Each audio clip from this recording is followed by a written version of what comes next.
Bienvenidos hermanos nuevamente a la escucha del Señor que sacamos del libro de los Hechos de los Apóstoles, ¿no?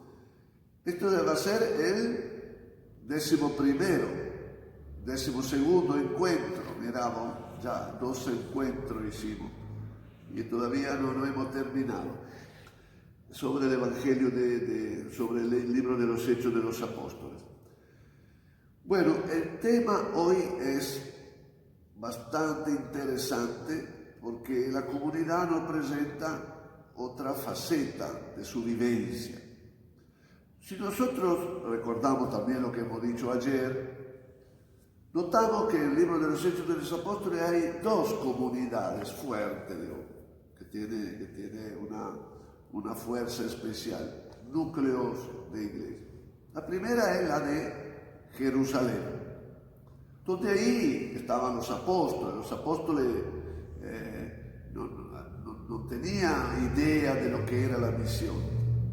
Y tenemos la iglesia de Antioquía, que ya la conocen, porque ahí Pablo trabajó, inclusive puede escuchar muy bien, lo hemos meditado ayer, algunos capítulos así, la comunidad se reúne, y reza, pone la mano a los misioneros que se van, y bueno, ¿por qué se nombra muy seguido estas dos comunidades?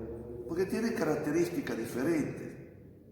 La comunidad de Jerusalén, podemos decir, está más construida alrededor de los apóstoles. Y los laicos, lo que acompaña, tiene su valor, pero el que guía, dirige, son Pedro, Santiago y los apóstoles. Entonces es una iglesia, no digo cerrada, una iglesia que busca defender la tradición del pasado, la tradición de los judíos. Esto era normal. Y lo que ellos conocían era la estructura piramidal que había en el templo. Sumo sacerdote, después venían la persona que también hacía las leyes, los fariseos, era la estructura esta, y después estaba el pueblo.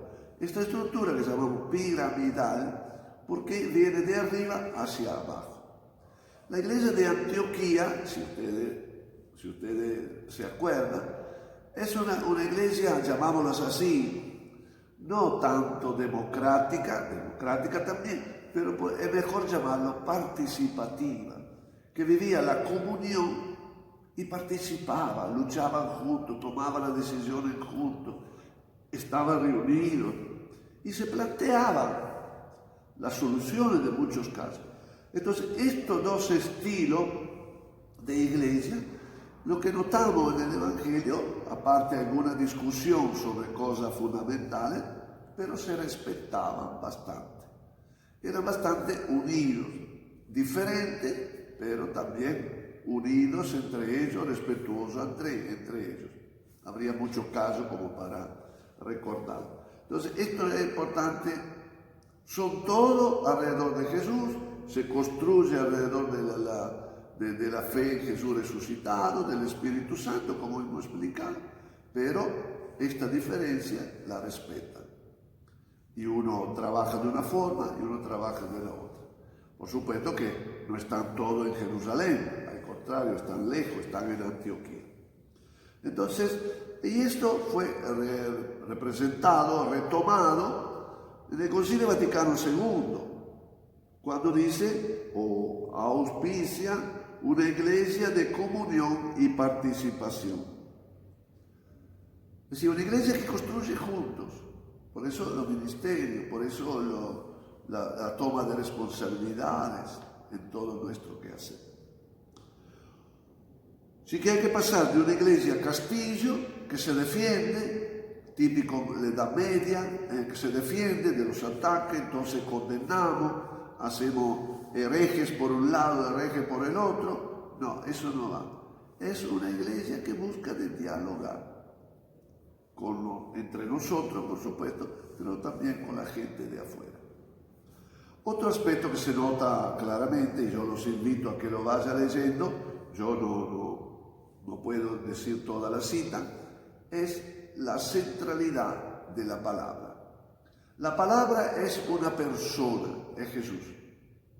Jesús que se comunica, Jesús que llega a nosotros. Lucas bueno, por eso escribió el Evangelio, el libro de los Hechos de los Apóstoles, fue uno que asimiló tanto el mensaje de Jesús, su predicación, sus ideales, su proyecto, que a cada rato nombra la palabra.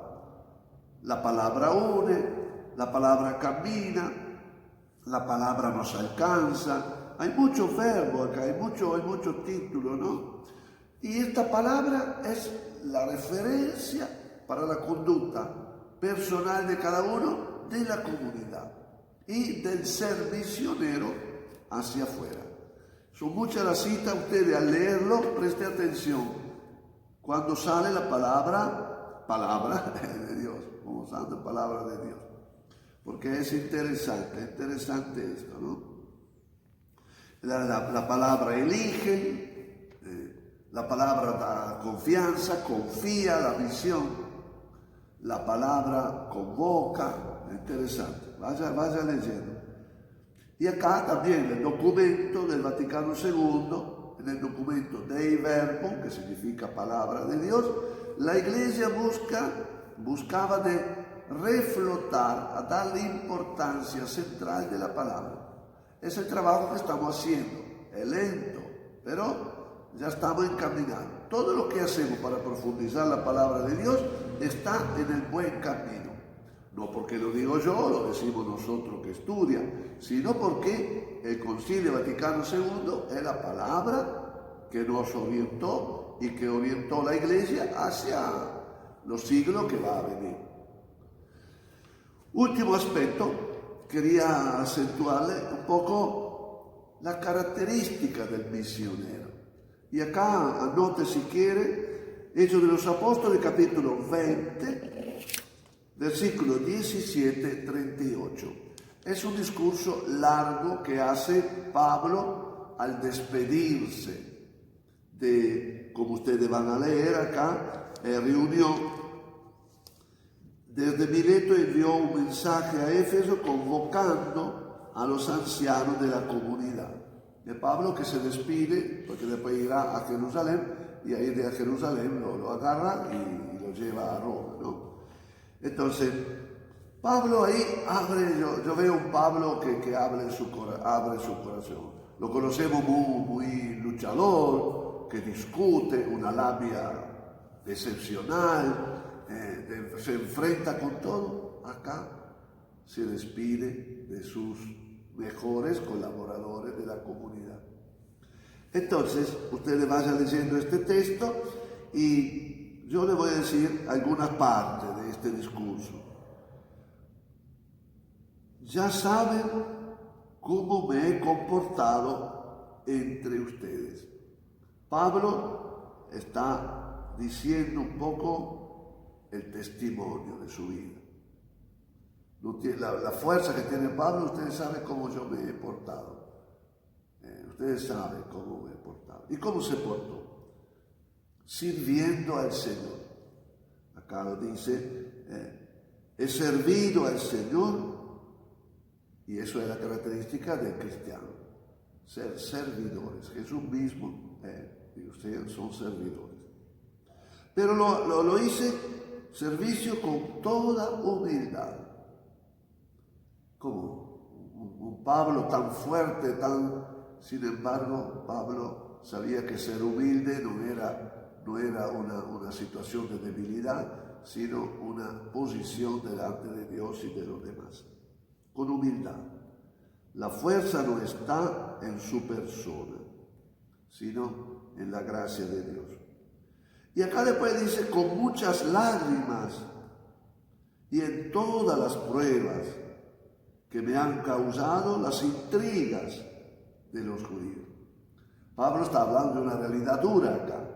También todo lo otro, que yo me entregué al servicio, lo hice con humildad, pero también nos habla del dolor del pastor, del misionero, porque no todo es triunfo, no todo es fácil.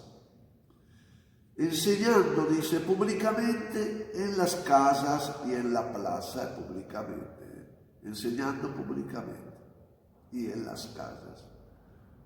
Pablo era un misionero que iba buscando la gente por todo el lado, ¿no? No se detiene y dice, bueno, ya hice bastante, nunca Pablo dice, se acabó, al contrario. Esta es la fotografía, repito, de Pablo, ¿no? A los judíos y a los no judíos, los paganos. Dice, empujado por el Espíritu Santo. Pablo sabe que la misión camina con la fuerza del Espíritu Santo. Entonces decía, el Espíritu Santo me dijo, el Espíritu Santo me orientó. Entonces, camina con el Espíritu Santo. Siempre esta atención a lo que Dios me está pidiendo en la parte práctica de la vida. Y tantas otras cosas. Mi vida no cuenta, dice. Mi propósito es correr con gozo hasta el fin de la carrera. Acá vemos un Pablo ya consciente que lo que hizo, y lo hizo bien, lo hizo con generosidad. Entonces me voy hacia el final, me voy hacia la meta. Y después habla del cargo que el Señor Jesús me dio. Anunciar, cumplir el cargo, la misión que Jesús me dio. Estén atentos, y ahora ya le hace algunas observaciones en la parte final, donde dice, estén atentos, estén vigilantes, cuiden la iglesia. Esto es, Pablo expresa todo su amor a la comunidad, cuiden la iglesia. Sabe que él se va, ¿no? No he querido para mí ni dinero ni ropa de nadie. Desprendimiento. Un Pablo desprendido de todo, ¿no? Les he enseñado que se debe trabajar y ayudar a los que están en necesidad. Es la última palabra de Pablo. No se olvide de los pobres. Como cuando el Papa Francisco fue nombrado Papa, ya le conté, él no sabe cómo explicar quién fue, quién no fue. Dice que uno de los cardenales, porque se acerca a felicitarlo, bueno, y se acercó uno desde atrás y le dijo, no te olvides de los pobres. Francisco. Y Pablo esto lo llevaba, organizaba colecta también para llevarla a los cristianos de Jerusalén, que era evidentemente en guerra, la famosa tres guerras judaicas contra los romanos y mucha pobreza. Entonces Pablo no se olvidaba, voy a Jerusalén, si quiere que lleve algo, bueno, junten que yo lo voy a llevar. Esto es el corazón de Pablo.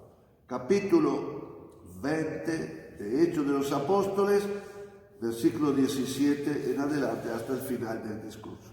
Es una hermosura. Pero como le digo, afírmense ahí en alguna frasecita, en algún verbo. Porque nosotros, ¿qué hacemos? Leemos rápido, pero no es un diario eso. Es Jesús que nos habla y nos está hablando al oído. Porque quiere que esta palabra llegue a mi vida.